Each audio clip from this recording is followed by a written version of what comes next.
our next topic. The media is having a feeding frenzy with its doom and gloom headlines every day. Is all of the negative press actually becoming a self-fulfilling prophecy and creating a deeper recession? I happen to think yes. What do you think, Mike? Well, I think it is. It's depressing me, that's for sure. It is, and some of the clients that I work with, some of the manufacturers, have just said the administration is worried about liquidity and they want to pull back on their marketing budgets and hold off on spending anything else until 2009, just in case. So all this just in case maneuvering means they're pulling money out of the marketing dollars, pulling money out of the economy. And for companies like mine that do marketing research, we're put on hold until January, basically. So if that's not a self-fulfilling prophecy of a recession, I don't know what is.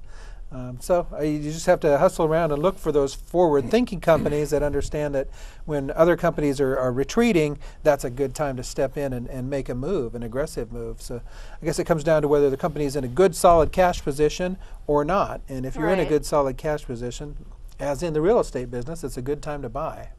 Yes, it is. Definitely. What do you think, Al? Well, I think the doom and gloom hurts. It's constant. It's just. Oh yeah, it's a drumbeat, and you have to look to find something positive. And a fellow's building a house next to a lot that we haven't, and I mean I visit with him quite a little bit. I finally found some good news. There was when the home builders had their annual State of the Home Building Industry meeting. One of the economists said that he thought that we would bottom out with the house prices, real estate, in September of next year. Well, that's the most optimistic thing I've That's seen. your good news? Yeah. But what hurts everything is uncertainty, and that's what you were talking about. If you knew it was going to bottom out next September, then you'd buy a house in August. But if you don't know when it's going to bottom out, you hold off and you hold off, and then it bottoms. And then you say, well, is it really the bottom, or did it? And this indecision hurts everybody, including the people that are totally undecided. And I don't know whether you saw Barbara or the interview with Obama with the aging commentator, the woman. But she asked him. Barbara Walters. She asked him. She says, What should people be doing? He says, well, the American people are resilient, and gave that half-minute answer.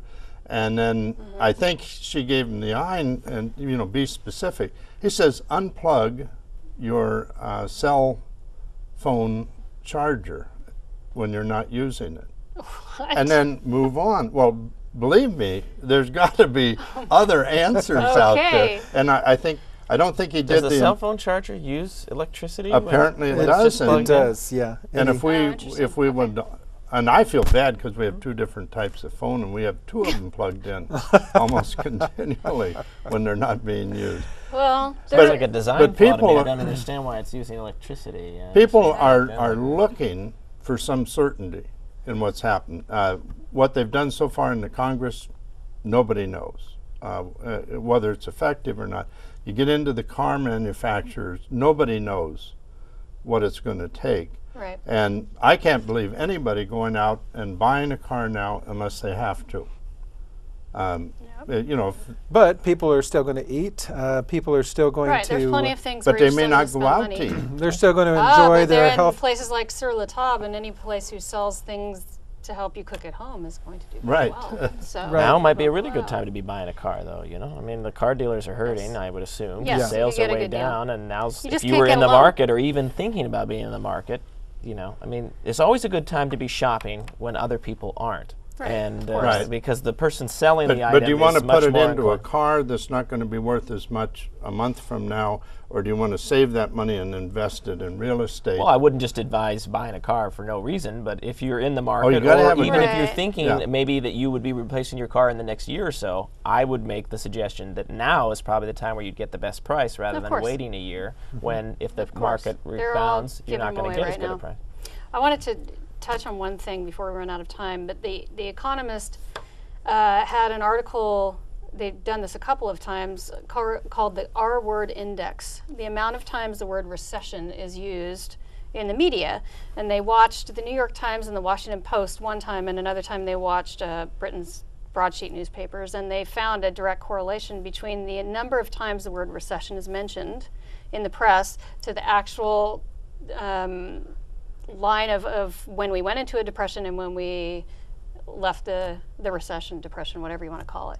So it is, according to them, directly correlated to how many times you're bombarded with the word in the media, and you just begin to think, oh wow, okay, even if we aren't in a recession, I guess we are in a recession because they're telling me. Yeah, maybe we better hold off on that purchase or that vacation, or it's kind of instills fear in people, I think, to see that over and over. I'm really getting tired of reading the Portland Business Journal that comes into my inbox every day and tells me every day how many people are laid off and how many companies are going under. And same thing with Oregon Business Magazine. I flipped open to the table of contents last week, and every single article was a downer, and I forced myself to flip through a couple of pages, and there were some good articles. But if the media is telling you everything's in the tank, you're going to start believing it, and then if you already believe it, then why even bother to read the media? But the interesting thing also in the Portland Business Journal, not the Portland Business Journal, the Business Journal in Silicon Valley, I watch which companies are getting funded, and you can see the trend in the types of companies that are still getting funding. There are companies who are the startups and various other companies who are still getting funded. Healthcare is still going strong. Healthcare and other jobs that we're going to talk about next. You know, when 750,000 people lose their jobs, you need to report that if you're in the press. But do we have to? The unemployment rate is now well over 7% in Oregon. Most of them used to work for the Oregonian. 8.1%. So if you're running the business section of your paper, or you run the daily, the business. Why don't you tell me who's hiring, though? Don't news. tell me who's laying people off. Well, not very many people are. See, that's the point. Yeah, and we don't have to learn about layoffs in Macomb, Georgia necessarily either, which also seems to be part of the